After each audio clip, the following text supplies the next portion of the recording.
주님의 이름으로 평강을 전합니다. 제가 올해 나이가 61세가 되어서 사실은 우리 그 서울신대 학생들, 그때 갔던 학생들이 얼마 전부터 함께 말씀 나눌 수 있는 기회가 있으면 참 좋겠다 그렇게 얘기해서 그럼 한국기념으로 하자. 그래서 백교회를 이렇게 돌아보게 되었습니다. 저에게는 아주 뜻있는 그런 시간 갖게 되는 그런 시간이라고 생각합니다. 그래서 저는 좀 가벼운 마음으로 왔어요. 같이 이렇게 말씀 나누고 이름부터 우리 사경회니까 우리 말씀에 있는 내용도 서로 나누고 저도 좀 자연스럽게 말씀 나누는 그런 마음으로 그렇게 하도록 그렇게 하겠습니다. 뭐 질문 있으면 중간에 질문도 할 수 있는 그런 자유로운 그런 분위기였으면 좋겠습니다. 오늘 제가 아침에 묵상할 때 주님께서 우리를 위해서 십자가를 지셨기 때문에 이제 그 십자가의 은혜 가운데 살아가는 사람들은 예수님이 하신 일도 할 것이고 예수님이 하신 일보다 더 큰 일을 할 수 있다고 그렇게 말씀해 주셨습니다. 근데 그런 말씀을 믿는 사람은 별로 없는 것 같아요. 분명히 예수님께서 우리가 예수님이 하신 일도 할 것이고 더 큰 일을 할 수 있다고 약속해 주셨고 말씀해 주셨지만 그걸 믿지 않는 까닭은 우리의 실제적인 경험들이 그렇지 않기 때문에 그렇습니다. 그래서 오늘 마침 아침에 제가 말씀 묵상과 똑같이 로마서 6장에서 십자가에 대한 얘기를 하게 될 것인데 교회를 오래 다니지 않은 분들도 이게 굉장히 필요한 우리 말씀 나눔이 되리라고 생각합니다. 왜냐하면 교회마다 이런 십자가가 있고 그리고 우리에게 굉장히 중요한 영적인 의미를 가지고 있는 그 상징 십자가인데 십자가는 많이 있지만 십자가의 의미가 무엇인지 우리가 잘 모르는 경우가 많이 있습니다.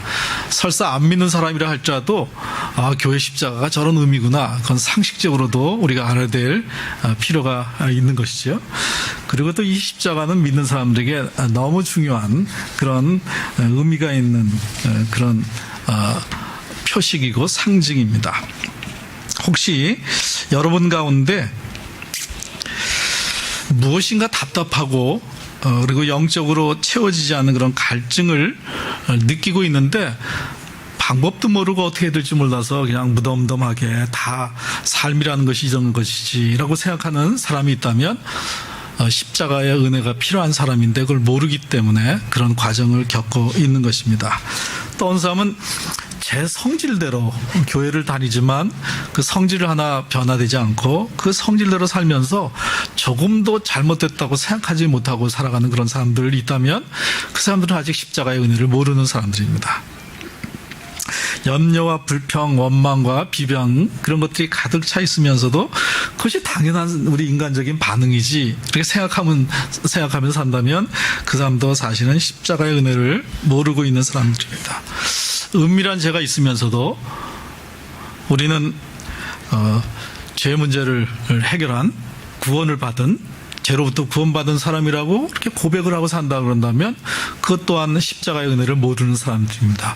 아직도 남에게 얘기하기에 부끄러운 그런 은밀한 죄가 있다면 아직 십자가의 은혜를 온전히 알지 못하는 사람이라고 얘기할 수 있겠습니다. 우리 또 성령님을 모시고 산다고 그러잖아요. 우리 예수님을 영접해서 거룩한 영이신 성령님을 모시고 산다고 하는데 그의 삶 가운데 성령의 열매가 맺어지지 않고 있다면 그 또한 십자가의 은혜가 무엇인지 바르게 알지 못하기 때문에 그렇습니다. 성경에 이런 말씀이죠. 원수를 사랑하라는 말씀, 형제를 사랑하는 말씀 넘어서 원수까지 사랑하라고 하시는 그런 말씀이 있는데 원수 사랑하라 그러면 이건 또 너무 우리에게 멀리 느껴지는 말씀이잖아요. 그러면서 원수 사랑하라는 거는 성자들이나 하는 얘기지 나 같은 사람은 해당 사항이 없는 얘기일 것이다 라고 생각하고 있는 사람이 있다면 그 사람 또한 십자가의 은혜를 잘 모르고 있는 사람이라고 얘기할 수 있겠습니다. 성경에서 이 십자가에 대해서 굉장히 강하게 얘기를 하고 있는데 그것이 우리 신앙의 핵심이기 때문에 그렇습니다. 그래서 고린도전서 1장에 보면 십자가가 믿지 않는 사람들에게는 어리석은 것처럼 보이지만 구원 얻은 우리들에게는 하나님의 능력이라고 얘기했습니다. 그 십자가의 은혜를 제대로 깨달은 사람은 하나님의 능력을 가지고 살아가는 사람이 될 수 있다는 것이죠. 그 우리의 능력이 없음은 십자가를 바르게 알지 못하기 때문인 것입니다.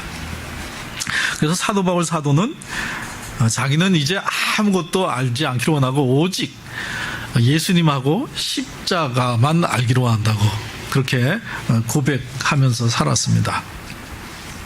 그리고 갈라디아서에서는 고백하기를 내게는 우리 주 예수 그리스도의 십자가밖에는 자랑할 것이 없다고, 자기에게는 오직 유일하게 자랑거리가 있다면 예수 그리스도의 십자가밖에 없다고 얘기하면서 그리스도로 말미암아 나는 이 세상에 대해서 못 박혔고 이 세상은 나에 대해서 못 박혔다고 그렇게 선언하고 있습니다. 그래서 오늘 우리가 나눌 얘기는 이제 십자가의 은혜입니다. 십자가 은혜. 이 교회의 상징이 되고 있는 십자가 도대체 무슨 의미가 있는 것인가? 나에게는 도대체 어떤 의미가 있는 것인가? 우리가 전체적으로 로마서 보기 전에 십자가의 은혜에 대해서 전체적인 얘기를 몇 가지 나눠본다면 십자가의 은혜는 죄를 깨닫는 은혜입니다. 어떤 사람이 아주 중한 병에 걸려 있다면 그 사람이 그 병이 정확한 진단을 받아서 거기에 따르는 치료를 받으면 나을 가능성이 있는 것이죠. 우리에게 있어서의 성경은 명확하게 진단을 하고 있는데 그것이 죄인이라는 진단입니다. 죄인. 그 죄라는 문제를 우리의 존재적으로 성경이 얘기하고 있으면서 그것이 나에게 굉장히 중요한 질병이구나. 그렇게 깨닫게 하는 것이 십자가고 그 깨닫는 사람들이 해결받는 자리가 십자가입니다. 그래서 먼저 이 십자가의 은혜는 죄를 깨닫는 은혜입니다. 알코올 중독자가 있다고 한번 생각해서요. 이 사람이 자기가 알코올 중독이 아니고 가끔 내가 즐기기 위해서 마시고 있다. 다른 사람은 다 알코올 중독자라고 그 사람을 지칭하고 있는데 본인만큼은 자기는 알코올 중독이 아니고 그냥 취미 삼아 우리의 삶을 즐기기 위해서 마시고 있다고 자기가 생각하고 있다면 그 사람은 알코올 중독에서 벗어날 수 있는 길이 없습니다. 먼저 자기가 알코올 중독이라는 걸 인정하고 고백해야만 그 다음부터 치료의 길이 열릴 수 있는 것이죠. 그래서 십자가의 은혜는 먼저 우리에게 죄인이라는 것을 깨닫게 하고 그 죄를 해결할 수 있는 자리가 되는 것이 십자가의 은혜입니다. 그리고 그 사람이 정말 십자가의 은혜로 자기 죄의 문제를 해결했다면 나타나는 또 독특한 현상이 한 가지가 있는데 그것은 뭐냐면 다른 사람을 비판하지 않습니다. 왜냐하면 자기가 중한 병에서 건짐을 받은 사람이기 때문에 그런 사람들을 보면은 불쌍히 여기는 마음이 있지 그걸 비판하지 않게 됩니다. 그래서 십자가의 은혜를 제대로 깨달은 사람은 비판하지 않습니다. 자기가 그런 죄 문제를 가지고 있었고 그 죄 문제를 십자가의 은혜로 해결했기 때문에 다른 사람들을 정죄하거나 비판하지 아니하고 오히려 불쌍히 여기고 오히려 사랑하고 하는 마음을 갖게 됩니다. 그리고 이제 믿음이 십자가 은혜 속에서 점점점 자라게 된다면 그 사람은 점점 자기 안에 있는 깊은 죄를 깨닫게 됩니다. 그래서 그 죄 문제를 깨닫고 해결하게 됨으로 말미암아 그는 점점 예수님을 닮아가는 사람이 되어가는 것이죠. 두 번째 우리 십자가의 은혜를 생각할 때 이 십자가의 은혜는 하나님의 사랑을 받는 은혜입니다. 로마서 5장 8절에 보면 우리가 아직 죄인 되었을 때 그리스도께서 우리를 위하여 죽으심으로 하나님께서 우리에게 대한 자기의 사랑을 확실히 보여주셨느니라. 하나님이 우리를 얼마나 사랑하시는지 우리에게 확실히 보여준 그 사건이 예수님의 십자가의 사건입니다. 그래서 십자가의 은혜는 하나님의 사랑을 받는 은혜입니다. 얼마나 하나님이 나를 사랑하시는지 그를 깨닫게 되고 알게 되는 은혜입니다. 세 번째 십자가의 은혜는 하나님과 함께 살게 된 은혜입니다. 데살로니가 전서 5장 10절에 보면 예수께서 우리를 위하여 죽으사 우리로 하여금 깨어있든지 자든지 자기와 함께 살게 하려 하심이라 그렇게 되어 있는데 예수님이 십자가에서 돌아가신 것은 우리의 죄를 위해서 돌아가신 것 분명히 맞습니다. 그러나 거기서 끝나는 것이 아니라 우리의 죄를 위해서 왜 돌아가셨느냐? 죄 문제를 해결하고 우리와 함께 살게 하시기 위해서, 우리와 함께 사시기 위해서. 그래서 우리가 깨어있든지 자든지 어떤 상황 가운데 있든지 자기와 함께 살게 하시기 위해서 예수님이 우리를 위해서 십자가에서 돌아가신 것입니다.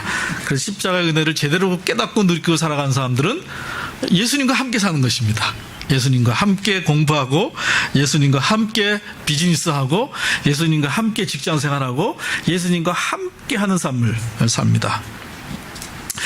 설사 죄를 짓는다고 하더라도 예수님과 함께 죄를 짓는 거예요. 깨어있든지 자든지니까. 우리가 죄를 짓는다 하더라도 예수님과 함께 있는 가운데서 죄를 짓는 거가 되는 것입니다. 네 번째 십자가의 은혜는 우리 옛사람이 죽는 것입니다.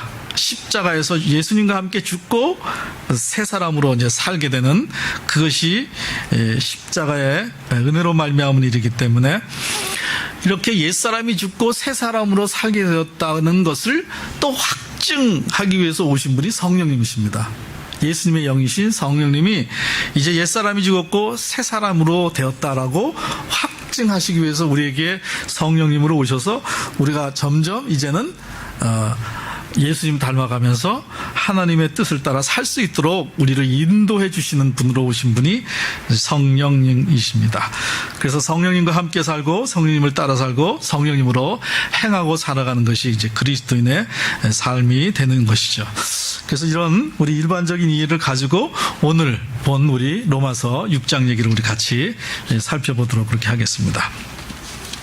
6장 6절을 보면 우리 옛사람이 그리스도와 함께 십자가에 달려 죽은 것은 제 몸을 멸하여서 우리가 다시는 제 노예가 되지 않게 하려는 것임을 우리는 압니다.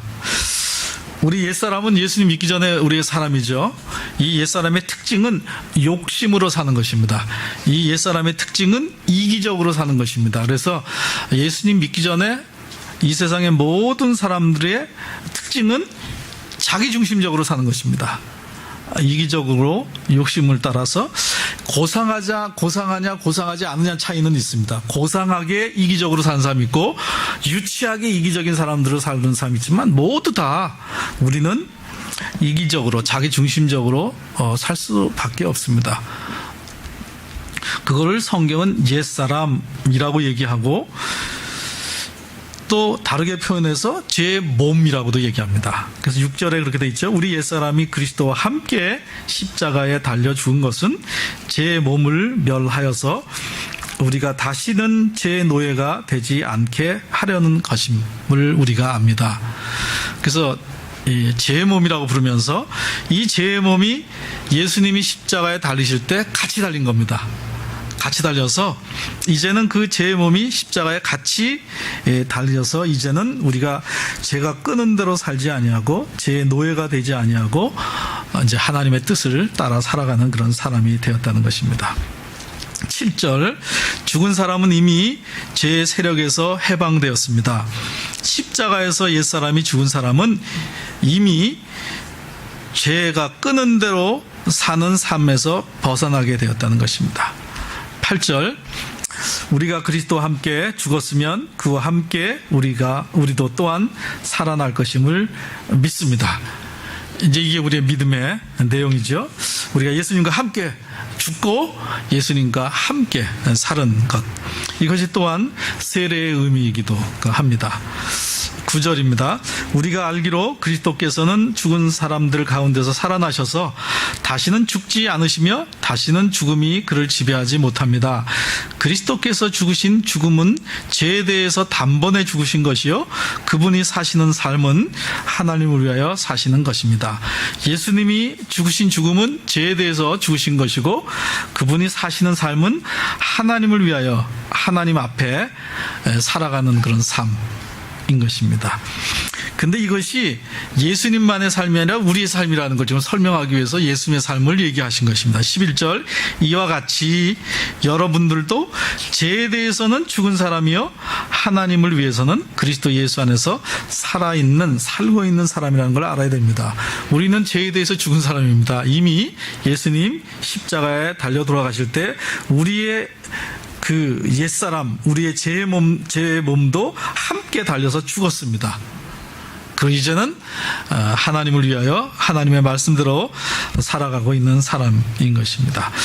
그래서 12절 그러므로 여러분은 제가 여러분의 죽을 몸을 지배하지 못하게 해서 여러분이 몸의 정욕에 굴복하는 일이 없도록 하십시오. 이제는 더 이상 우리가 죄의 노예가 아니기 때문에, 죄가 우리에게 왕노릇하고 있지 아니하기 때문에 죄가 우리를 끄는 대로, 욕심이 나를 끄는 대로 살지 않고 오히려 그것을 이기면서 바르게 살 수 있게 되었다는 것입니다. 옛사람으로 살 때에는 그것이 본성이기 때문에 그것을 이길 수 있는 길이 없습니다. 그래서 종노릇한다고 얘기하죠. 죄의 종노릇하고 죄가 우리에게 왕노릇한다고 얘기를 하고 있는데, 이제는 우리가 그걸 컨트롤할 수 있다는 것입니다. 그것이 십자가의 은혜입니다. 이제 십자가의 은혜로 그 죄 문제가 해결됐기 때문에 우리는 죄를 컨트롤하면서 살 수 있게 됐다는 얘기입니다. 13절 또 그러므로입니다. 그러므로 여러분은 여러분의 지체를 죄에 내맡겨서 불의의 도구, 불의의 연장이 되게 하지 마십시오. 오히려 여러분은 죽은 사람들 가운데서 살아난 사람답게 여러분을 하나님께 바치고 하나님께 드리고, 여러분의 지체를 의의 도구로, 의의 연장으로 하나님께 드리십시오. 바치십시오. 여러분은 율법 아래 있지 아니하고 은혜 아래 있으므로 제가 여러분을 다스릴 수 없을 것입니다. 그러면 어떻게 해야 하겠습니까? 우리가 율법 아래 있지 아니하고 은혜 아래 있다고 해서 마음 놓고 죄를 짓자는 말입니까? 그럴 수 없습니다. 여러분이 이제 지금 얘기했던 얘기를 제대로 이제 깨달게 되었다면 15절 같은 말을 하게 됩니다. 그러면 우리가 율법 아래 있지 않고 하나님의 구원의 은혜, 십자가 은혜에 있다고 한다면 이제 마음 놓고 죄를 져도 되겠네, 이렇게 된다는 거예요. 죄를 하나님이 해결해 주신다는 것이니까 그럴 수 이제 없다고 하는 얘기죠. 그래서 오늘 이 말씀 가지고 우리가 우리의 삶에 이제 몇 가지 좀 적용하면서 실제적으로 이 말씀을 어떻게 경험하고 누리고 살 것인가, 그리고 우리에게 실제적으로 느껴지는 그런 문제들은 어떻게 이해를 하고 어떻게 처리해야 될 것인가 하는 부분들을 우리 나눠 보도록 그렇게 하겠습니다. 우선 우리는 십자가에서 제 몸을, 옛사람을 또는 우리의 자아를 못 박아 버렸다고 성경이 얘기하고 있는데, 여전히 우리가 예수님을 믿으면서도 제 욕구가 있는 걸 느끼고 삽니다. 여러분이 십자가의 은혜로 성령님이 우리 가운데 임하신 것을 믿고 그렇게 경험하고 살지만 계속 내 안에 음란도 있고 혈기도 있고 나태도 있고 분노도 있고 이런 수많은 육신의 일이 있는 것을 이제 경험하게 됩니다. 그래서 많은 그리스도인들이 이제 혼돈스러워하다가 그냥 그렇다고 생각하는 거예요. 아까처럼 그냥 다 성경은 그렇게 얘기하고 있지만 우리 실제적인 경험이 그렇지 않으니까 그냥 다 이렇게 사는 거지. 그러면서 그냥 죄에 노예된 삶 같은 옛사람의 그 삶을 따라 살게 됩니다. 그래서 여기서 한 가지 우리가 정리해야 될 것은, 분명히 우리 옛사람 죄의 몸이 십자가에 못 박혔다고 하는데 왜 아직도 나에게 그런 음란과 혈기와 분노와 나태와 이런 문제들이, 이 죄성들이 남아있느냐 하는 것입니다. 우리가 이 세상 떠나기 전까지 육체를 입고 있기 때문에 계속 있을 것입니다. 성경에서는 이 옛사람을 자아라고도 부르죠. 그래서 예수님이 나를 따라오려거든 자기를 부인하고 십자가를 지고 따를 것이라고 그렇게 말씀하셨는데, 우리가 십자가 은혜를 받기 전하고 후의 그런 문제를 정리해 본다면, 십자가를 지나기 전에 삶은 죄에 끌려가는 삶을 살게 됩니다. 근데 이제 십자가의 은혜를 깨닫고 구원받은 사람으로 살게 되면 아직 나에게는 육신을 입기 때문에 그런 문제가 있지만 끌려가지가 않아요. 그래서 이제는 믿는 사람들에게 뭐라고 얘기할 수 있냐면, 여기서 얘기하는 대로 여러분 욕심대로 살지 마세요, 이렇게 얘기할 수가 있는 거예요. 제가 끌고 되는 대로 끌려가지 마세요, 이렇게 얘기할 수 있는 것입니다. 이 얘기의 차이가 뭔지 아세요? 그전에는 자기가 선택할 수가 없어요. 제가 끄는 대로, 그래서 성경에는 뭐냐면 제 노예가 되었다, 제 종이 되었다, 또는 제가 왕 노릇한다, 이렇게 우리에게 표현한 겁니다. 제가 우리에게 왕이에요. 그리고 우리는 제 종이에요. 제 노예예요. 그래서 그렇게 끌고 가는 대로 살 수밖에 없어요. 죄를 질 수밖에. 그런데 십자가를 통과한 사람은 아직 그런 욕구가 우리가 육신을 입고 있기 때문에 있지만 그것을 내가 컨트롤할 수 있다는 것입니다. 그래서 이제 9절에는 뭐라고 얘기되어 있냐면은 우리가 알거니와 그리스도께서는 죽은 사람들 가운데서 다시 살아나셔서 다시는 죽지 아니하시며 다시는 죽음이 그를 지배하지 못합니다. 그랬잖아요. 죄가 그를 지배하지 못한다는 것입니다. 주장하지 못한다는 것입니다. 근데 예수님한테 일어난 이 일이 우리 가운데 일어났다는 거예요. 십자가 은혜를 통과한 우리들을. 그래서 12절에 있는 대로 그러므로 여러분은 죄가 여러분의 죽을 몸을 지배하지 못하도록, 옛날에는 그냥 지배하기 때문에 그냥 죄가 우리에게 왕이어서 우리가 죄의 종이라서 죄가 끄는 대로 살았는데 이제는 죄가 우리를 지배하지 못한다는 것입니다. 누가 지배할까요? 우리가 지배하는 거예요. 우리가 죄를 컨트롤할 수 있습니다. 이제는. 그러니까 제가 시키는 대로 끌려가는 대로 끌고 가는 대로 끌고 가지 아니하고 내 욕심이 나를 끌고 가는 대로, 내 정욕이 나를 끌고 가는 대로, 음란한 마음이 나를 끌고 가는 대로 그렇게 끌려가지 않는다는 거예요. 그걸 자기가 지배할 수 있다는 것입니다. 14절도 그렇게 얘기하는 거예요. 여러분은 율법 아래 있지 않고 은혜 아래 있으므로 죄가 여러분을 다스릴 수 없다고. 죄가 나를 컨트롤할 수 없고 지배할 수 없고 주관할 수 없다는 얘기입니다. 나를 마음대로 주관할 수가 없어요. 내가 주관하는 거예요. 이제는 십자가의 은혜를 가진, 십자가를 통과한 우리가 죄를 통제하고 다스리게 됩니다. 그러니까 여러분은 우선 한 가지 우리 정리를 하고 넘어가죠. 예수님 정말 믿으시나요? 자신이 좀 없으시나요? 예수님이 나의 죄를 위해서 십자가에 돌아가셨다고 정말 믿으시나요? 그러면은 여러분이 십자가에 같이 여러분의 옛사람을 못 박아 버린 겁니다. 그것이 신앙 고백이기 때문에. 그래서 우리 죄 문제를 십자가 해결해서 우리를 죄가 컨트롤하지 못하게 돼 있어요. 여러분이 그 변화를 잘 느끼지 못하겠지만 이제 실제적으로 그렇게 이 말씀대로 반응하면 그걸 느끼게 돼 있어요.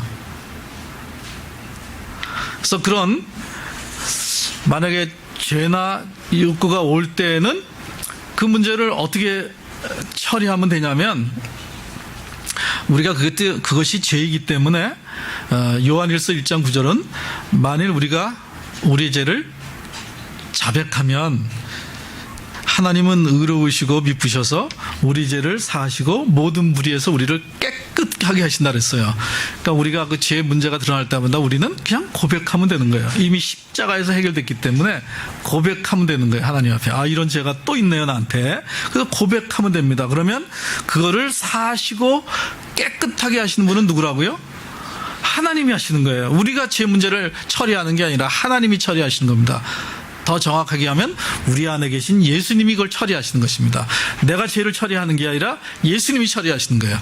그래서 우리는 그걸 인식하고 죄가 있음을, 그것을 그렇다고 예수님께 인정하고 말씀드리면 예수님이 처리하시는 것입니다. 그리고 오늘 로마서 6장으로 그 얘기를 한다면 어떻게 이제 반응하는 거냐면, 죄가 있음을 깨닫고 이제는 이미 십자가에서 옛사람과 함께 못 박아 버린 것임을 내가 믿습니다라고 신앙을 고백하면 됩니다. 그래서 갈라디아서 5장 24절에도 그리스도 예수의 사람들은 육체와 함께 그 정욕과 탐심을 십자가에 못 박아 버렸느니라, 그렇게 얘기하고 있어요. 우리의 육체와 함께 우리 정욕과 탐심을 십자가에 못 박아 버렸느니라. 예수의 사람들은 그런 사람입니다. 그러니까 어떻게 죄가 나타날 때, 육신의 요구와 이런 것들이 나타날 때 우리가 반응하면 되냐면, 이미 예수님과 함께 그는 십자가에 못 박혔구나 하면서 고백하면서 감사하면 됩니다. 너무 쉽잖아요, 그렇죠? 그래서 이걸 깨달은 사람은 뭐라고 얘기하냐면 그러면 우리가 율법 아래 있지 않고 이런 용서받는 십자가의 은혜 아래 있으면 계속 마음 놓고 죄를 져도 되겠네요. 이렇게 말하게 된다는 거예요. 정말 십자가의 은혜를 깨달은 사람은 그러면 이제는 모든 걸 다 예수님이 해결하시고 그런 십자가의 은혜 가운데 산다면 이제 마음 놓고 죄를 져도 된다는 말입니까? 15절에 있는 게 그런 얘기입니다. 그러면 어떻게 해야 하겠습니까? 우리가 율법 아래 있지 않냐고 십자가의 은혜 아래 있다고 해서 마음 놓고 죄를 짓지 않는 말입니까? 아닙니다. 보세요. 우리 성경에 보면 탕자의 비유가 있잖아요. 두 아들이 있는데 둘째 아들이 아주 자기 마음대로 정말 자기 욕심대로 자기 정욕대로 탐욕대로 살기를 원해서 아버지한테 먼저 가서 돌아가시기 전인데 유산을 달라고 그랬잖아요. 사실은 그건 굉장한 불효입니다. 아버지 왜 빨리 안 돌아가십니까? 라는 얘기니까. 근데 아버지가 그의 아들의 마음을 아시니까 그 가만히 붙잡아 놓는다고 해가지고 그 아들이 자기에게 그 마음을 줄 수 없는 걸 아니까 허락을 했습니다. 그래서 재산을 나눠줬잖아요. 그 재산을 다 처분해가지고 돈으로 만들어가지고 먼 나라로 가서 허랑방탕하게 한번 살아보고 싶어서 아버지의 간섭을 편해서 피해서 자기 마음대로 살기 위해서 떠났습니다. 그러니까 여러분이 잘 아는 것처럼 그 돈 다 까먹고 정말 허랑방탕하게 살다가 돈 다 떨어지고 이제 정말 돼지가 먹는 그런 주엄 열매나 주워 먹고 있으면서 깨닫게 됐죠. 우리 아버지 집에는 품꾼들도 인꾼들도 머슴도 아주 풍요하게 사는데 나가 여기서 잘못하면 굶주려 죽게 되겠구나. 그러면서 내가 하나님께 잘못했고 우리 아버지에게 잘못을 범했구나. 내가 이제 돌아가서 용서를 빌면서 이렇게 얘기를 해야겠다. 아버지, 나는 아버지의 아들이라고 부를 그런 자격이 없습니다. 그저 나를 품꾼 중에 하나로 좀 써주십시오. 여기서 굶어주는 것보다 나니까 그냥 품꾼 가운데 한 명으로 좀 써주기 바랍니다. 이렇게 얘기를 좀 해야겠다 하고 갔어요. 근데 아버지는 나가는 날부터 문 열어놓고 기다렸단 말이에요. 이 자식이 돌아오기를 그렇게 기다리면서 문 열어놓고 매일매일 기다렸는데 언제나 올까 그랬는데 저기 보이는데 완전히 거짓말하고 있지만 아버지는 벌써 첫눈에 자기 둘째 아들인지 알아봤잖아요. 그래서 달려가서 그 냄새나는 옷 입은 그 아들을 껴안고 입 맞추고 그리고 하인에게 명하여서 목욕물을 데우라 그러고 옷을 갈아입히고 잔치를 벌였습니다. 생각을 해보세요. 이 아들이 아버지가 내가 재산 다 모아가지고 가서 다 탕진한 거 용서해 주시네. 아무 얘기도 안 하고. 그러면 내가 또 한번 한탕해도 괜찮네. 그렇게 생각할까요? 그렇게 안 된다는 것입니다.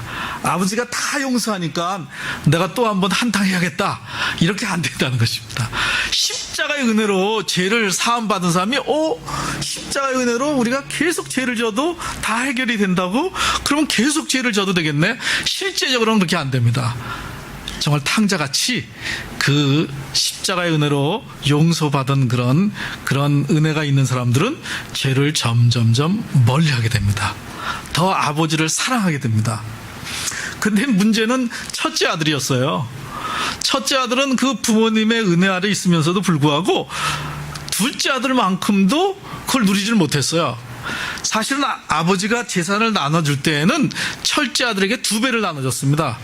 그리고 그것이 그 당시의 풍습이고 둘째 아들보다 2배를 나눠주는 게 장자이기 때문에 그래서 각각 나눠줬습니다.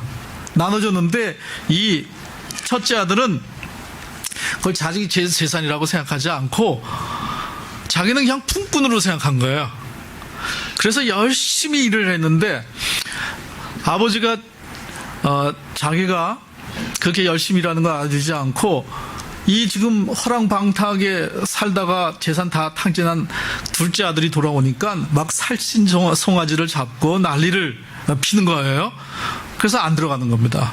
나에게는 염소 새끼 한 마리 안 줬는데 이 허랑방탕하게 모든 재산을 탕진한 이 아들이 돌아오니까 살찐 송아지를 잡았습니까?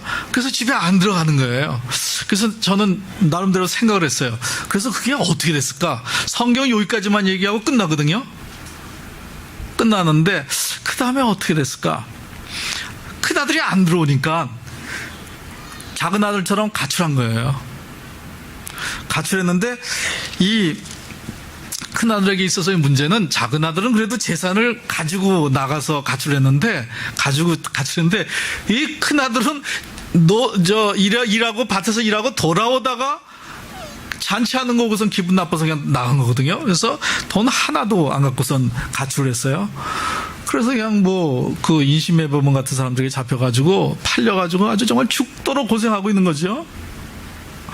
근데 둘째 아들이 보니까 장남인 자기 형이 나간 것 보고 아버지가 하루도 문을 걸어 잠그지 않고 문을 확 열어서 이 아들을 돌아오기를 기다리는 거예요.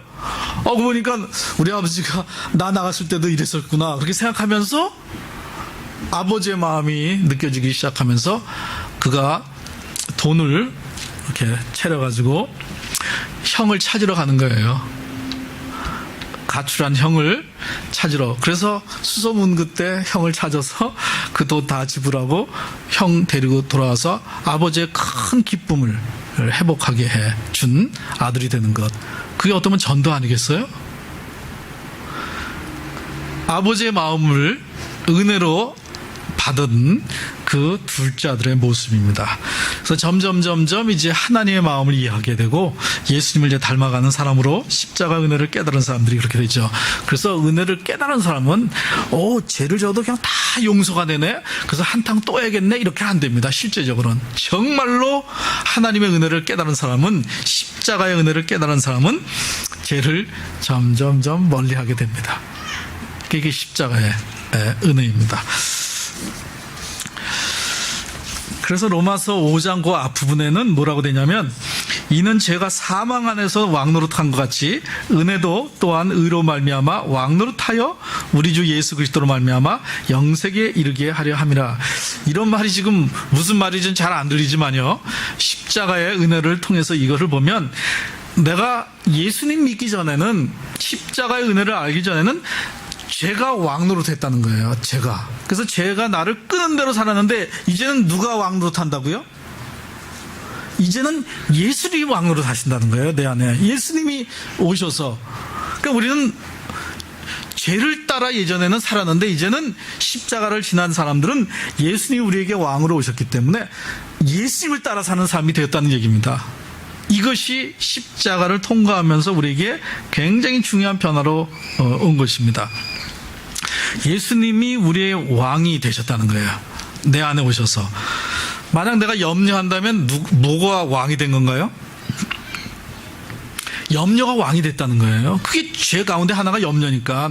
염려가 별 문제 아닌 것처럼 보이죠? 염려가 죄 가운데 하나입니다. 성경에서는. 그러니까 염려한다면 예수님을 왕으로 인정하지 않고 염려가 나에게 지금 왕이 되었다는 거예요.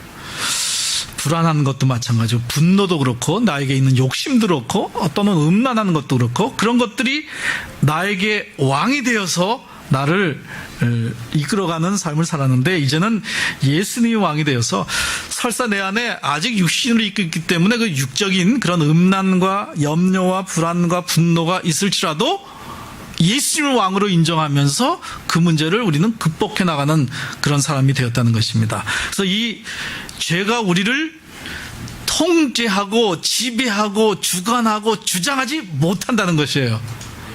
이제는 십자가의 은혜로 오히려 우리가 그 문제를 해결하는 사람으로 살게 되었다는 것입니다.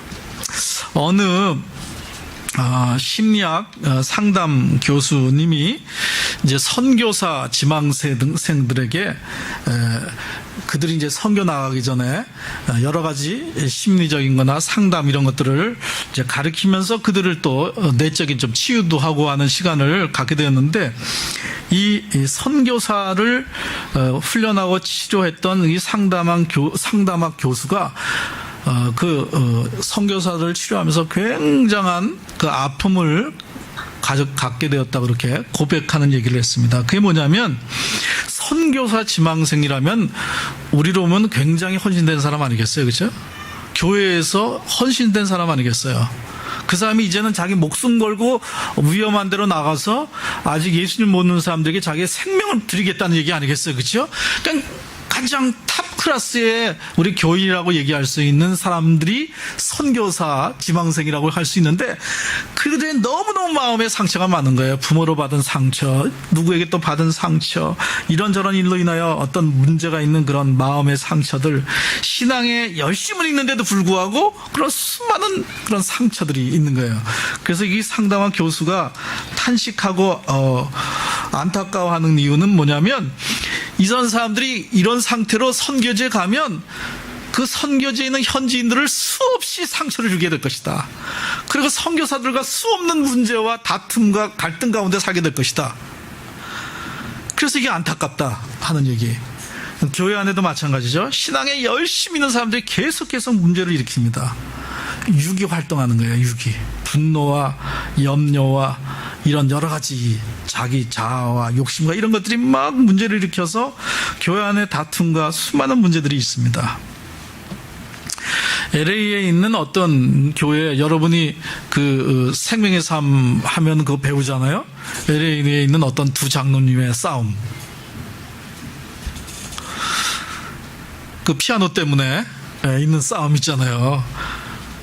그 피아노 위에 어느 사람이 헌금했기 때문에 위에 올려놓자 밑에 놓자 해가지고 두 장로님이 어느 사람은 강대상 위에다 어떻게 올려놓느냐 피아노를, 어느 사람은 어떻게 좋은 피아노인데 위에다 올려놓지 왜 밑에 놓느냐, 그래야 더 음악이 더 반주도 잘 들리고 그러지 않냐. 그래서 싸워가지고 그가 갈라졌잖아요. 그러나 나중에 갈라져서 몇 년 지나고 만났는데 누가 올려놓자고 했는지도 모르잖아요.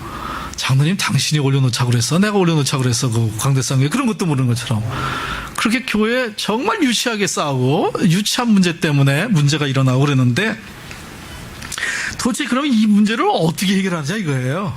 이 문제를 어떻게, 우리는 분명히 그렇게 고백합니다. 십자가에서 우리의 죄 문제가 다 해결되었다고. 근데 여전히 우리에게 있어서는 십자가에서 다 해결됐다고 고백하는 그 죄가 우리에게 왕노릇하고 있는 거예요. 그래서 그런 마음의 상처와 수많은 문제들을 십자가로 해결이 되는 것입니다. 이게 십자가라는 것은 다른 말로 하면 예수님이 우리의 왕이 되셨다는 거예요. 제가 왕이었었는데, 분노가 나의 왕이었었는데, 나의 욕심이 나의 왕이 되었었는데 이제는 예수님이 나에게 왕이 되었다는 거예요. 그렇기 때문에 이런 수많은 마음의 상처와 그 아픔들이, 이 모든 문제 예수님이 왕이 되시면 되는 것입니다. 나에 있는 정욕과 과거의 상처와 염려와 불안과 두려움이 나에게 있어서 왕노릇하지 아니하고 예수님이 왕노릇하면 이 문제는 해결되게 되어 있습니다. 근데 계속 믿음이 좋은 사람이라고 하는 사람들도 육신의 정욕이 왕노릇하고 과거의 상처가 왕노릇하고 염려와 두려움이 왕노릇하기 때문에 수많은 문제들이 일어나고 그런 사람들이 믿음도 잘하지 않고 있는 그런 문제인 것이죠. 그래서 이 마음에 있는 병과 이 모든 문제, 그것은 옛사람의 문제이기 때문에 그것도 십자가의 은혜로 다 해결이 되는 것입니다. 우리 한번 저를 따라해 보실래요? 예수님이 왕이 되셨습니다. 예수님이 나의 왕이십니다. 예수님이 나의 왕이시기 때문에 죄는 왕 노릇할 때는 무자비하게 끌고 갑니다. 왕은 막 다스리고, 그죠? 막 통제하고 억압하고 그러잖아요. 그런데 예수님이 왕이 되셨다는 건 예수님이 은혜로우신 분이기 때문에 은혜로 우리를 다스린다는 거예요. 예수님이 사랑이기 때문에 우리를 사랑으로 다스린다는 거예요. 그래서 우리가 은혜 아래 있다고 우리 죄를 마음대로 지어야 되겠냐, 이런 얘기가, 은혜가 예수님 얘기하는 것입니다. 은혜로 다스리시고 사랑으로 다스리는데, 조금 더 놀라운 얘기를 하면 어떻게 하냐면, 예수님이 이제 내 안에 계셔서 나의 왕이 되셔서 은혜로 다스리시고 사랑으로 다스리시고 그렇게 우리를 이끌어 가시는데, 나를 통해서 예수님이 하시는 거기 때문에 겉으로 볼 때는 내가 왕노릇하는 것입니다. 내가 예수님과 함께 왕노릇하는 거고 내가 왕노릇하는 것입니다. 그래서 성경이 이제 뭐라고 얘기하고 있냐면, 우리는 다 왕 같은 제사장이요, 왕이래요. 우리가 왕 같은 제사장이요, 그의 소유된 백성이요, 우리가 하나님의 나라래요. 왜냐하면 하나님의 통치를 우리가 받고 있고, 그 안에 살고 있기 때문에 나를 볼 때 하나님의 나라를 보게 되는 것입니다. 그래서 십자가를 제대로 통과한 사람들을 얼굴을 보면 하나님 나라를 볼 수 있어야 되고 예수님을 볼 수 있어야 되고 그런 거죠. 나타나는 것이니까. 이렇게 얘기하면 여러분 또 이렇게 생각하는 분이 있어요. 야, 그러면 굉장한 믿음의 수준이겠다 이렇게 생각하죠. 성경은 이거는 기초라고 얘기하고 있는 거예요. 언제 이걸 얘기하냐면 세례 받을 때 하는 얘기라 이거예요. 이 얘기는 지금 세례 받을 때 나는 그리스도와 함께 죽고 그리스도와 함께 살았습니다. 이거 세례잖아요. 세례 받을 때 하는 얘기라는 것입니다. 로마서 그래서 6장 여기 보고 있는 3절에는 이렇게 됐어요. 무릇 그리스도 예수와 합하여 세례를 받는 우리는 그의 죽으심과 합하여 세례를 받은 줄 알지 못하느냐. 세례 받을 때 얘기예요. 예수님 처음 믿을 때 신앙이에요. 이게 지금 얘기한 이 얘기들이. 그래서 6장 4절에도 이어서 우리가 그의 죽으심과 합하여 세례를 받음으로 그와 함께 장사되었나니 이는 아버지의 영광으로 말미암아 그리스도를 죽은 자 가운데서 살리신 것 같이 우리도 또한 새 생명 가운데 행하게 하려 하심이라. 이거 지금 세례 받는 그런 아주 초본적인 신앙을 얘기하는 것입니다. 이게 십자가의 은혜입니다. 여기서부터 출발입니다. 그리고 이것이 신앙의 우리의 핵심의 이제 내용이 되는 것이죠.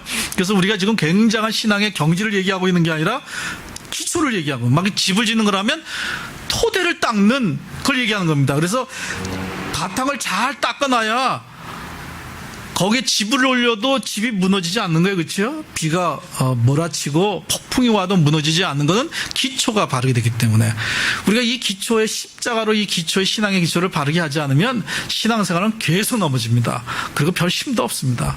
그리고 계속 세상의 비방을 받을 것이고 우리 믿는 자에게 십자가는 하나님의 능력인데 하나님의 능력이 안 나타나는 거예요. 십자가에 대해서 우리가 바르게 믿음의 반응을 하고 있지 못하기 때문에. 그래서 이 믿음의 이 십자가의 그 내용을 바르게 딱 여러분이 깔아놓고 거기에 믿음을 이렇게 견축하면 참 놀라운 일들이 우리의 삶 가운데 일어나게 될 것입니다. 이 십자가의 사건이 이제 나의 사건이 되는 것인데 이게 사실 죽는 걸 얘기하는 거지만 여기에 강조점은 사는 거에 있습니다. 내 옛사람이 죽었다고 자꾸 얘기하잖아요. 죽었다고 얘기하는데 옛사람이 죽은 건 제가 죽은 거고 이제는 예수 그리스도로 살게 되었다. 그래서 갈라디아서 2장 20절은 이제 내가 그리스도와 함께 십자가에 못 박혔나니 이제는 내가 산 것이 아니요 내 안에 그리스도가 산 것이다. 나는 죽고 그리스도가 사는 삶입니다. 나는 죽고 그리스도가 사는 삶. 이게 그리스도의 삶입니다. 근데 나는 살고 그리스도는 십자가에 죽으셔서 내 죄는 해결됐는데 나는 계속 산 거예요.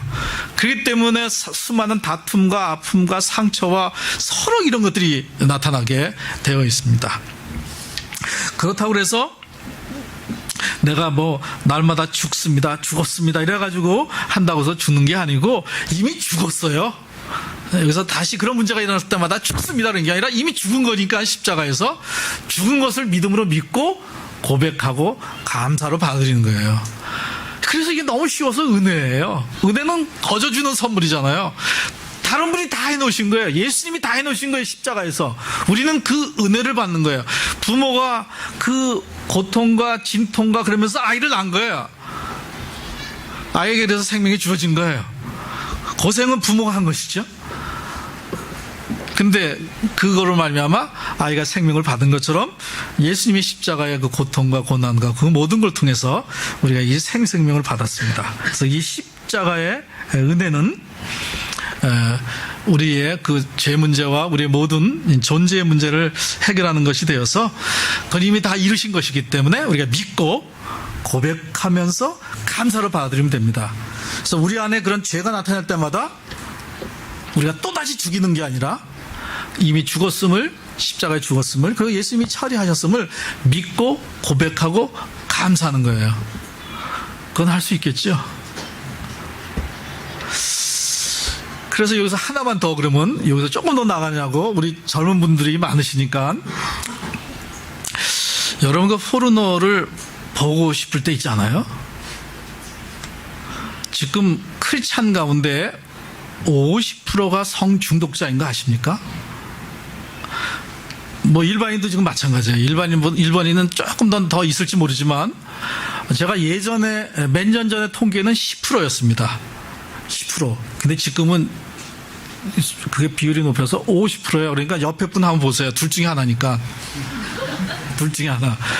그러니까 제 종이 되었다는 거예요. 제 종. 그걸 못 이겨요. 못 이겨요. 그렇죠? 근데 그거를 우리가 이길 수 있나요? 못 이깁니다. 우리가. 그래서 십자가의 은혜 안에 있는 사람들은 예수님이 왕이기 때문에 예수님, 내가 지금 너무 포르노가 보고 싶네요.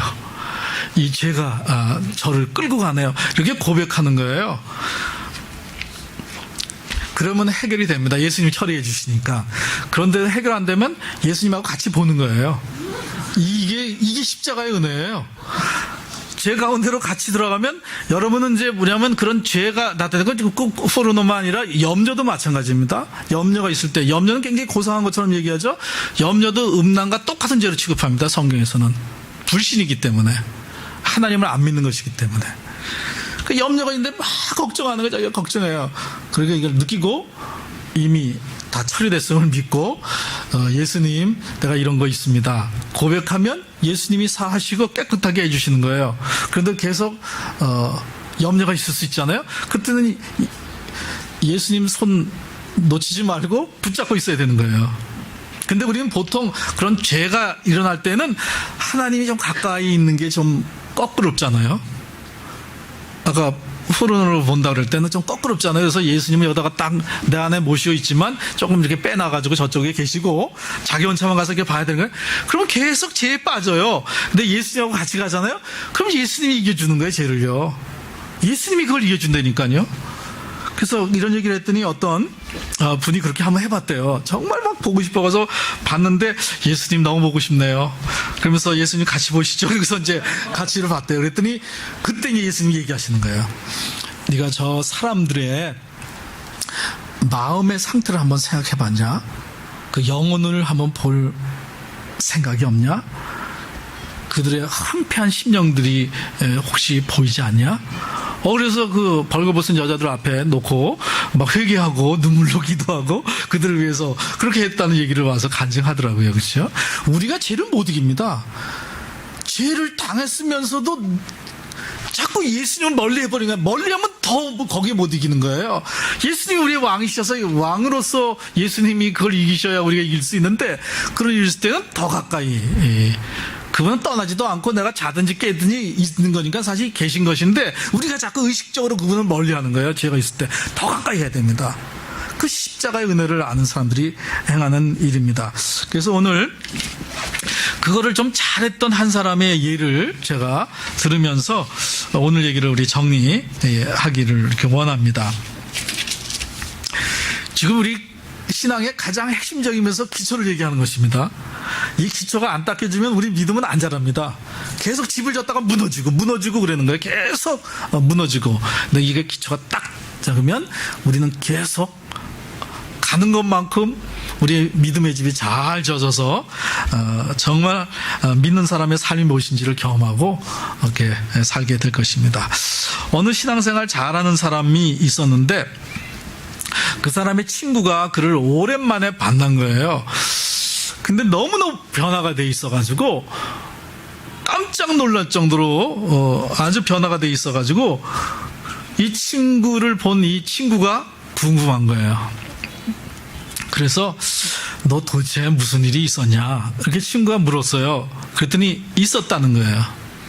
그래서 그게 도대체 무슨 일인데 그렇게 멋진 사람으로 변화된 그 모습이 뭔가 해서 궁금해서 했더니 이 친구의 비결은 자기가 로마서를 읽고 있었었는데 그 로마서를 읽으면서 두 가지를 깨달았다는 거예요. 자기가 정말 죄인이라는 것과 성령님이 우리 안에 예수님이 자기 인생의 왕이라는 것을 깨달았다는 거예요. 근데 이 사람은 이미 신앙생활 잘하고 있던 사람이기 때문에 이 친구가 넌 이미 그걸 알고 있었잖아. 여기 다 알죠, 그렇죠? 교회 웬만큼 다니면 알잖아요. 다 우리가 그 죄를 해결받은 죄인, 우리가 죄인이라는 거, 그거 다 알잖아. 그렇게 고백하고. 그리고 내 안에 예수님을 영접하고 있어서 성령님이 나와 함께 계시다는 거 다 믿잖아요. 그래서 너 이거 옛날부터 그렇게 믿고 있었잖아. 그렇게 친구가 얘기를 하니까 아 그렇지.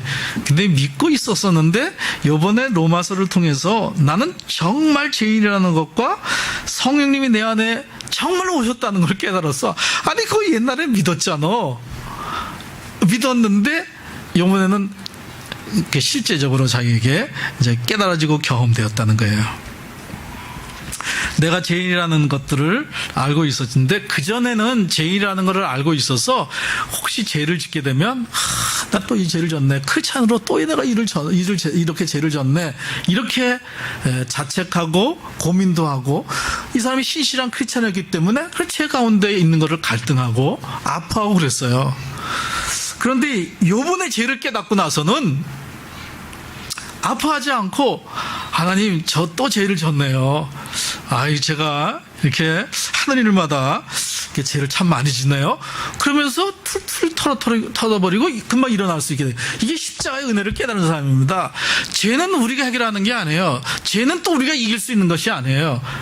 만약 그렇다면 예수님이 오실 이유가 없죠. 우리가 마음 수양하는 것도 아닙니다. 우리 기독교 종교는 내가 한번 마음을 다 정돈해서 돌을 닦아가지고 수양해가지고 그렇게 되면 이제 또 조금 이렇게 그렇지 않은 장소에 오면 또 일어나죠. 그렇죠? 물 가만히 있으면 더러운 것이 쫙 가라앉아 있다가 탁탁 치면은 그 밑에 있는 게 일어나는 것처럼 그런 거예요.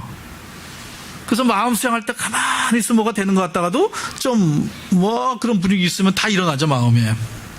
우리가 우리 마음을 수양하는 게 아닙니다. 십자가로 해결된 것을 우리가 누리고 사는 것이죠. 그래서 이 사람은 그전에는 죄를 지면 갈등하고 아파하고 몸부림치고 나 또 죄를 졌구나.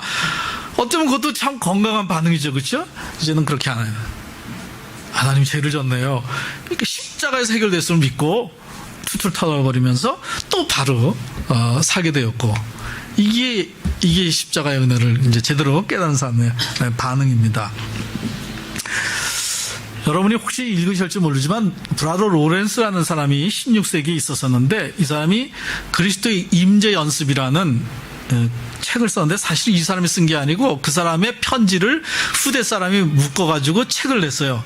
그 사람은 하나님하고 너무 가까워가지고 그 사람이 뭐 음식 만들면서도 하나님하고 같이 지내고 구두를 닦으면서도 그 사람은 이제 수도원에서 생활했던 수사 가운데 한 사람인데 그냥 뭐 하나를 맡아서 음식도 맡고 또는 구두 수선도 맡고 했던 사람인데 일은 제대로 못했어요. 손재주가 별로 없는 거예요. 그래서 음식도 제대로 못 만들고 맛도 없고 태우기도 하고 빨래도 뭐 그렇게 하고 뭐 구두 수선하는 것도 이렇게 맵시 있게 못하고 그랬던 사람인데 근데 이 사람은 뭐 그거 하면서도 하나님하고 동행하는 삶을 사는 거예요. 그래서 그 사람의 그 생애에 하나님과 동행하는 삶이 많았기 때문에 그 당시에 대주교나 뭐 이런 사람들도 이 사람한테 와가지고 신앙 상담을 했어요. 그래서 이 사람이 그 글에는 그렇게 썼어요. 죄를 짓고 나면 하나님이 또 죄를 졌네요. 내가 짓는 거는 죄밖에 없는 것 같으네요. 그러면서 금방 십자가 은혜로 다 털어버리고 그렇게 사는 거예요. 그렇게 나옵니다. 그래서 이 사람이 그걸 깨달았다는 거예요. 로마서를 읽으면서 이게 다 그 얘기입니다. 십자가의 은혜 아래 있기 때문에 죄를 계속 져도 되겠네 막 이렇게 생각이 들 정도로 우리는 십자가로서 모든 죄의 문제를 해결하는 사람들입니다. 근데 이 친구가 또 두 가지를 깨닫다 그랬잖아요. 하나는 이제 자기가 죄인이라는 걸 자기가 죄인을 깨닫다는 건 뭐냐면 자기는 계속 죄를 짓게 되겠구나. 죄인이기 때문에 나는 계속 죄를 짓겠구나 이런 걸 깨닫다는 거예요. 그러니까 죄를 져도 별 그렇게 거기에 놀라지도 않고 하나님 또 그랬네요. 그러고선 넘어가는데 점점 예수님을 닮아가게 되는 거죠. 그리고 이제 두 번째 깨달은 게 있다고 그랬죠. 그거는 성령님이 함께 계시는 거, 그렇죠? 예수님이 왕이신 걸 깨달게 되는데 이 사람이 얘기하기를 뭐라고 얘기하면 두 번째 거는 더 굉장해. 두 번째 거는 더 굉장해 이러면서 설명해요. 두 번째 건 정말 굉장한데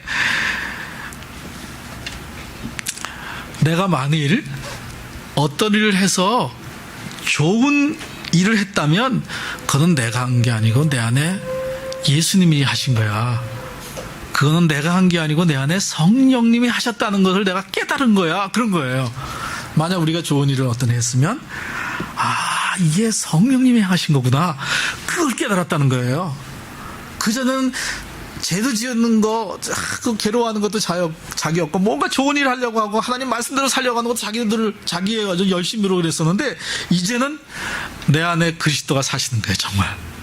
그래서 자기에게 이렇게 좋은 일이 이렇게 나타나는 거면 그게 성령님이 하셨구나, 이걸 깨달았다는 거예요. 그래서 자기는 신앙에 드디어 그 기쁨과 즐거움을 가지게 됐대요. 그게 뭐냐면 내 안에서 나를 통해서 행하시는 성령님이 나를 통해서 행하시는 일을 보는 재미 가운데, 이게 신앙의 재미라는 거죠. 나를 통해서 막 성령님이 행하시는 일을 보면서 그게 참으로 신앙의 큰 재미인 것을 깨달았다고. 이게 진짜 신앙의 재미입니다. 너희 안에 행하시는 이는 하나님이시니 너희로 소원을 두고 행하게 하시니라. 하나님이 우리 안에서 행하시는 거예요. 성령님이 우리 안에서, 그 예수님이 왕이 되신 것이죠. 그래서 예수님이 나의 왕이시로서 나를 이끄시지만 내가 왕이 돼서 이 세상을 사는 겁니다. 예수님이 나와 함께 사시고 그런 삶을 살게 되는 것이죠. 이게 신앙의 진정한 기쁨 가운데 하나입니다. 우리가 받은 가장 귀한 은혜는 십자가의 은혜입니다. 우리가 죄인으로서 멸망받을 수밖에 없는데, 우리의 죄로 인하여 더럽혀진 우리의 마음에 마치 말 구유처럼 아주 더러운 곳에 예수님이 태어나신 것처럼 우리 마음에 오신 거예요. 예수님이. 그게 십자가의 은혜입니다. 우리의 마음에 임하신 주 예수님이 우리에게 가장 큰 은혜입니다. 그래서 이거를 깨닫는 사람은 나는 죽고 그리스도가 사셨습니다, 이런 고백이 어려운 게 아니고 이건 감격입니다. 나는 죽고 그리스도가 사셨습니다. 그래서 나는 죽고 그리스도의 생명으로 살아가는 삶이 십자가의 복음이고 십자가의 은혜입니다. 이제 내가 죽고 내 안에 그리스도로 살아가는 십자가의 은혜를 깨달은 삶으로 살면은 내 안에서 이제 하나님이 행하시는, 내 안에서 주님이 행하시는 일을 보면서 신앙생활의 진정한 기쁨과 즐거움을 갖게 되면서 막 기대차고 소망 있는 삶을 이제 살게 될 것입니다. 기대되지 않으세요? 내 안에서 하나님이 행하신다니까요. 이제 내가 애를 쓰면서 신앙생활 하는 게 아니라 하나님이 내 안에서 행하시는 거예요. 이게 십자가의 은혜를 깨닫지 못하면 신앙생활이 고달픕니다. 내가 해야 되기 때문에. 그래서 갈라디아서 2장 20절이 신앙 고백에 아주 중요한 내용을 다 담고 있는 거죠. 내가 그리스도와 함께 십자가에 못 박혔나니 이제는 내가 산 것이 아니요 내 안에 그리스도가 사신 것이라. 내 안에 그리스도가 사신 것이라. 그래서 내가 사는 게 아니고 나는 죽고 내 안에 그리스도가 사는, 이게 신앙생활이죠. 이제 내가 육체 가운데 사는 것은 나를 사랑하사 나를 위하여 자기 몸을 버리신 하나님의 아들을 믿는 믿음 안에서 사는 것이라. 이게 믿음이에요. 우리가 믿음 생활한다, 이겁니다. 내가 육체 가운데 사는 것은 나를 사랑하사 나를 위하여 자기 몸을 버리신 하나님의 아들을 믿는 믿음 안에 사는 거예요. 이게 믿음 생활입니다. 이게 믿음. 뭘 믿냐? 이걸 믿는 거예요. 그래서 내 안에 있는 그리스도가 살아가는, 이게 믿음 생활의 신앙생활입니다. 만약 이렇게만 된다면 우리의 신앙의 수많은 문제들이 해결됩니다. 교회의 거의 모든 문제가 다 해결됩니다. 수많은 마음의 상처가 해결되게 되어 있습니다. 그러면 정리하죠. 우리 옛사람을 멸하게 하시기 위해서 십자가에 예수님이 돌아가셨습니다. 그래서 6장 6절에 우리 옛사람이 그리스도와 함께 십자가에 못 박힌 거예요. 예수님만 돌아가신 게 아니라 우리도 죽은 겁니다. 십자가에서 죽었어요. 그래서 제 몸이 멸하여서 우리가 제 종으로 살지 않고 제가 왕으로 하지 못하고 우리에게 이제는 예수님이 우리에게 왕이 되셔서 우리가 예수님과 함께 살아가는, 그래서 예수님 은혜로 다스리기 때문에 은혜 가운데 살아가는 놀라운 삶을 살게 된 것입니다. 나는 죽는데 죽는 것에 강조가 있는 게 아니라 예수님으로 사는 것에 강조가 있습니다. 신앙생활은. 그래서 나는 죽고 예수님 그리스도 사는데 우리가 아직 육신을 입고 있기 때문에 그런 육의 일, 옛사람의 일이 드러날 때마다 이미 십자가에서 처리됐음을 믿고 감사하면서 털어버리고 사는 것이 죄를 처리하는 거죠. 그걸 요한일서에서는 자백이라고 얘기했어요. 우리가 우리 죄를 자백하면, 그죠? 그 브라로 로렌스나 아까 어떤 그 사람은 그냥 주님 앞에 이랬네요. 그러면서 그 때문에 막 고민하고 막 활동하면서 막 가슴을 치면서 이러는 게 아니라 그런 부분에서 이미 십자가에서 해결하셨기 때문에 주님 앞에 고백하면서 털어버리고 일어나서 살아가는 그런 삶을 사는 거고, 이제 두 번째는 그리스도로 살아가는 그런 삶이 되니까 그리스도로 살아가는, 나는 죽고 그리스도로 살아가는 삶을 사는데, 이 십자가의 은혜를 깨달았다 하더라도 내 안에 그리스도가 사시는데, 내 안에 그리스도가 왕으로 나를 이끌고 계시는데 우리가 자주 잊어버립니다. 그래서 그리스도로 살아가는 그런 삶을 못 살 때가 참 많이 있습니다. 그래서 우리가 그리스도로 살아가는 그 삶이 지금 중요한 거기 때문에 그거 한 번만 더 강조하고 우리 마무리하도록 그렇게 하죠. 우리가 그리스도로 살아가는 그런 삶을 사는 것이 신앙생활인데, 그리스도가 예수님을 믿는 사람이라면 예수 그리스도께서 우리 안에 와 계십니다. 여러분 예수님 영접하셨죠? 믿으시죠? 그러면 계신 거 아니에요? 예수님이 여기 계셨는데 여기 올 때도 예수님하고 함께 오셨나요? 사실은 그렇게 오신 거예요, 예수님이. 그런데 예수님 우리와 함께 하시는데 우리는 예수님과 함께 하지 않아요. 이제 그게 문제죠. 그래서 이거를 해결하기 위해서 할 수 있는 방법이 자꾸 생각을 해야 돼요. 예수님이 나와 함께 계심을. 정말 함께 계시는데 혼자 사는 게 문제거든요. 예를 들어서 여러분이 지금 굉장히 어떤 중요한 문제를 해결해야 될 일이 있어요. 그런데 여기에 그 문제의 전문가가 있어요. 그러면 어떻게 하시길래요? 전문가에게 의뢰할 거 아니겠어요? 옆에 바로 있으니까. 멀리 찾아가서 만나야 되는 것도 아니고 여기. 그리고 우리 삶의 전문가는 누구예요? 예수님이에요, 사실은. 그분이 나를 만드셨고 그분이 우리 인생의 계획을 알고 계시고 그분께 여쭤보면 되는 거예요. 그런데 우리는 여쭤볼 생각을 못해요. 우리 안에 계신다는 걸 인식하지 못하기 때문에. 그래서 언제나 혼자 공부하고 언제나 혼자 사업하고 혼자 직장생활하고 혼자 오고 자녀를 양육할 때도 혼자 자기 생각대로 하고 주님과 같이 해야 되는데, 그것이 신앙생활인데 나는 죽고 그리스도로 살아야 되는데 여기 함께 계심을 인식하지 못하기 때문에 그래요. 그래서 성경에 보면은 그걸 인식하기 위해서 하나님이 가르쳐준 방법이 있어요. 그 중에 이제 한 가지가 뭐냐면 하나님이 모세에게 말씀하시기를 그들이 나를 기억하고 말씀을 항상 기억하면서 살 수 있도록 하기 위해서 내 구덩이에 내 귀에 술을 달으라 했어요. 옷술. 그래서 여러분 저 신약에 보면 12의 혈루병 걸린 여인이 예수님 지나가니까 겉옷자락을 만졌다는 거 있죠, 성경에. 그 겉옷자락이 아니라 그 옷단 술을 잡은 거예요. 그 옷단 술이 뭘 의미하냐면 하나님이 나와 함께 계시는 것이다, 말씀을 항상 기억해야 된다 하는 것을 의미하는 거기 때문에 그것이 그 사람의 하나님하고 영적 관계를 보여주는 하나의 상징물이에요. 그래서 항상 하나님이 나와 함께 계신다는 걸 생각하고 그거 볼 때마다 말씀 기억하고 하나님 뜻대로 사는 그런 거. 그래서 지금도 유대인들은 여기 이런 그 그물 같은 걸 해가지고 이렇게 달고 다녀요. 내가 다음에 한번 이제 보여줄 수 있으면 보여줄 수도 있고 그러는데요. 아니 뭐 검색에 들어가서 여러분 딱 보가지고 유대인의 뭐 겉옷 이렇게 쳐봐도 그게 다 나오죠. 이렇게 그물 같은 것을 입고 다녀요. 뉴욕에는 유대인이 참 많이 있어서 그런 옷 입고 다니는 사람 아주 많이 봅니다. 자주 보고. 그거 이제 이렇게 하는 게 그거예요. 이제 생각하도록. 그리고 또 뭘 했냐면 하나님은 유일하신 하나님 분이시니 그 하나님을 마음과 뜻과 정성을 다하여 사랑하여라. 그리고 그걸 잊지 않도록 하기 위해서 손목에 메어서 기호를 삼고 그리고 이마에 붙이고 문설주에 뭐 이렇게 붙이고. 그래서 유대인들은 문설주 이렇게 붙여서 이렇게 해서 이러고선 들어가고 나갈 때도 이렇게 하고 나오고 그래요. 거기에 뭐라고 써붙여 있냐면 하나님은 유일한 하나님이시니 마음과 뜻과 정성을 다하여 하나님을 사랑하라. 이제 그런 게 그 안에 성경 구절이 이제 적혀져 있는 메두자라고 하는 그런 것들이 있는데, 그렇게 하고 손목에도 띠를 띄어서 항상 생각하는 거예요. 하나님이 나와 함께 계신다. 그래서 제가 이걸 어떻게 하면 좋을까? 항상 하나님이 나와 함께 계신다. 하나님이 나와 내 안에. 그래서 나는 죽고 그리스도로 살기 위해서 그리스도가 나와 항상 계신다는 걸 인식해야 될 거 아니겠어요? 자꾸 잊어버리니까 내 마음대로 살고 내 뜻대로 하고 그러잖아요. 나 혼자 사는 것처럼.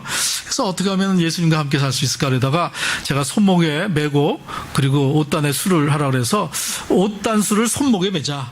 손목에 매라고 그래. 그래서 이제 이런 걸 제가 맸어요. 이거를 이제 메고 손목에 한번 메고 운전할 때도 보고 컴퓨터 할 때도 보고 예수님이 나와 함께 계시지. 그러면서 예수님과 함께하고 예수님과 함께해야 죄를 이길 수 있습니다. 예수님과 함께해야 지혜가 있습니다. 예수님과 함께해야 우리가 승리로운 삶을 살 수 있고 예수님과 함께해야 그분이 나를 다스림으로 내가 하나님 나라를 누리고 살 수 있습니다. 내가 예수님과 함께해야 예수님을 점점점 닮아가는 거죠. 그렇죠? 예수님과 함께하는 게 사실 결혼 생활과 마찬가지인데 결혼식만 하고선 떨어져서 같이 안 사는 사람도 있나요? 특별히 있는 기러기 부부 같은 경우는 몰라도 결혼식을 했는데 같이 안 살아요. 그러다 일주일에 한 번씩 만나요. 교회에서. 그리고 예배하고 가면 일주일 동안 또 따로 살아요. 그런 경우 어디 있어요? 결혼 생활이라는 것은 같이 사랑하면서 결혼식 올리고 살아가야 결혼 생활이잖아요. 믿음 생활도 예수님과 함께 십자가에 죽고 예수님과 함께 살아서 그래서 예수님과 함께 사는 것입니다. 그래서 자꾸 잊어버리는 거예요. 우리가 예수님과 함께 우리가 살고 있는데도 불구하고. 그래서 이런 거 매라고 그래서 옷단수를 여기다 맨 것처럼 항상 기억하고 또는 손목에 매라고 그러셨던 것처럼 매구선 하는 겁니다. 내일 나오면 제가 드릴게요. 내일 이걸 드리는데 이제 몇 사람만 대표로 제가 드리는 그런 시간에 빨간 거는 우리 여자하고 이제 이 파란 거는 남자하고 우리 아무튼 그래도 목사님 먼저 해야겠죠, 그렇죠? 어느 교회 목사님이 성도들에게는 아주 웃는 옷을 하는데 부교육자에게는 그리고 집에 들어가서는 그냥 막 신경질을 낸대요. 이 스트레스를 받아가지고. 그리고 부교육자들한테 막 한대 그냥 막 맘대로 교인들한테는 막 천사같이 얼굴 막 하고 있다가 막 그런다는 거예요. 근데 그분이 예수님과 함께 사는 삶을 배우고 목사님이 항상 예수님 생각해야지. 24시간 예수님 생각하고 살아야지. 그래서 그 교회 부교육자는 너무너무 좋아한대요. 목사님이 변화되어가지고 자기들한테 화 안 내고 예수님과 함께 사는 분이 되어가지고 그래서 뭐라 하냐면 성형수술 받았다고 얼굴에 목사님은 성형수술을 그냥 환한 얼굴 있다가 완전히 웃는 얼굴로 변해서 너무너무 부교육자들이 감사하고 그렇게 됐다고. 예수님이 안 사니까 화가 나는 거예요. 그렇죠? 예수님과 함께 하지 않으니까 스트레스 받는 거예요. 예수님과 함께 하지 않으니까 그렇게 싸움과 다툼이 있는 거예요. 그렇죠? 예수님과 함께 있는다면 그렇게 되겠어요?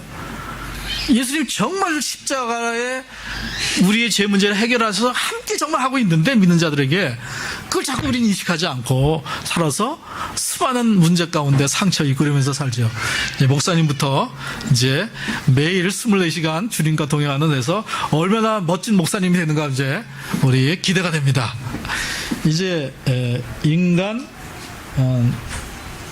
옛사람은 죽고 그리스도와 함께 사는 새 사람으로 하나님의 아들로 살게 되었음을 믿습니다. 아멘.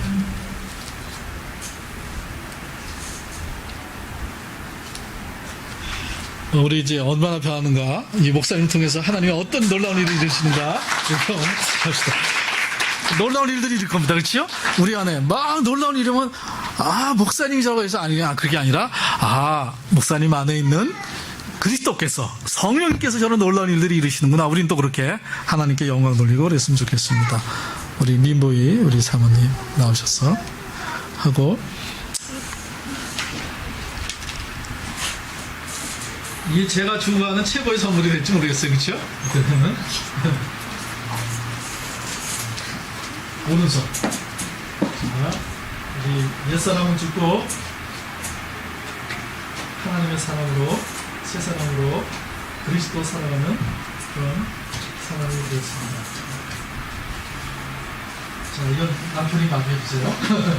그리고 우리 하는 김에 우리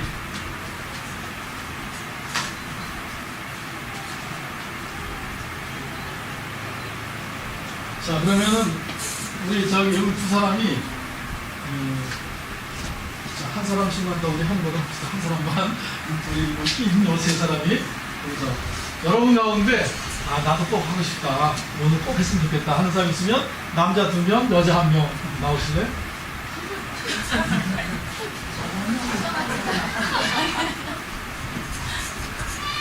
네, 나오세요. 앞으로 오면 되죠. 앞에 나오세요. 자, 우리 옛사람 죽고 이제 하나님의 아들 또 한 사람 나오세요.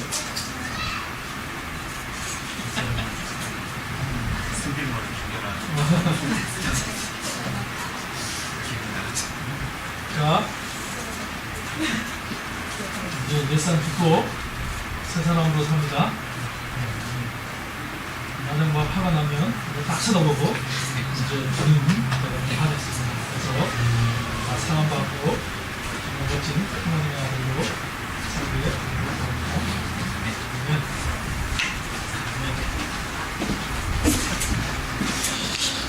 정말 놀라운 일이 일어날 겁니다. 놀라운 삶이. 나는 죽고 그리스도로 살아가는 삶. 근데 정말 우리가 안타까운 것은 그런 사람들을 못 보는 거예요. 정말 못 봤어요. 우리 구약에 보면 하나님이 이스라엘 백성들을 구원하시잖아요. 거기서 우리 남자 장정만 싸움할 수 있는 사람은 60만 명이었었어요. 그래서 여자들, 노인들, 아이들까지 치면 250만에서 300만이라고 우리 얘기했는데 아무튼 60만 명으로 남자들 이렇게 개쳤는데 그 60만 명 가운데 2사람만 제대로 살았습니다. 그렇죠? 여호수아 갈렙만. 60만 명은 어떻게 살았죠? 일만 있으면 불평했어요. 일만 있으면 원망했어요. 일만 있으면 누구 탓했어요. 지도자가 어떻고 다 그랬어요. 박근혜 대통령 문제 아닙니다. 다 우리 죄 문제예요. 그렇죠? 누구 탓할 거 없습니다. 내 안에 있는 죄를 보고 그 죄를 주님 안에서 십자가 안에서 해결하고 우리는 여호수아와 갈렙같이 믿음으로 바르게 반응하며 살면 우리를 통해서 하나님은 정말 놀라운 일을 이루십니다. 숫자가 문제가 아닙니다. 60만 명이 모인다고 그래봐요. 우리 교회. 그거 세상 사람들은 하기에는 굉장하지만 여호수아와 갈렙 같은 사람 2사람만 모여도 이 교회는 하나님 앞에 굉장히 위대한 교회입니다. 영적인 세계는 숫자가 아니에요. 영적인 세계는 숫자가 아닙니다. 여기 뭐 60만 명 가운데 한 10,000명 이렇게 띄워드릴까요? 그러면 뭐 이쪽에서 제일 큰 교회가 될 거 아니에요. 근데 맨날 불평만 하는 거예요. 일만 생기면 교회 시끄럽고. 그렇죠? 그런 사람 가지고 무슨 목회를 해요. 그냥 여호수아 갈렙 같은 2사람만 딱 데리고 목회를 하는 게 최고지. 그렇죠? 하나님 나라 역사를 다 이룰 것인데 그 2사람을 통해서도. 그래서 우리가 그런 사람이 되는 거예요. 이제 내가 되는 게 아니라, 내가 그렇게 하는 게 아니라 내 안에 그리스도께서 그런 일을 이루시는 거예요. 참으로 놀라운 일입니다. 이거는 정말 놀라운 일입니다. 나는 죽고 그리스도로 살아가는 그런 사람들을 통해서 하나님이 이 세상에 정말 놀라운 일들을 일으키시고 여러분을 통해서 대전에 놀라운 일들을 일으키실 것을 믿습니다. 아멘.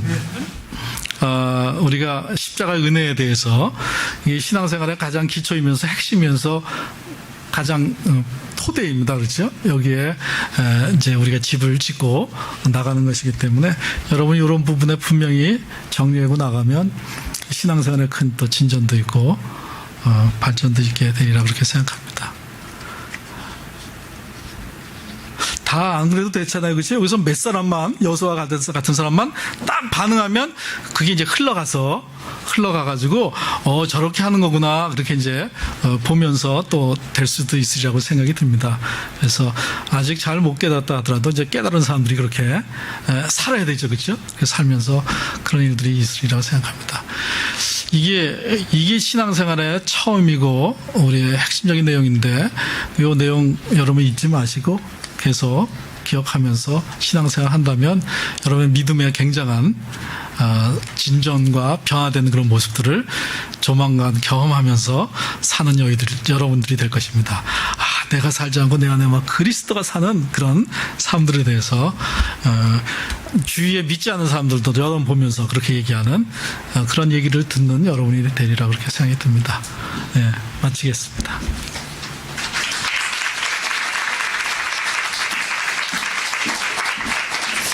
예, 감사합니다. 제가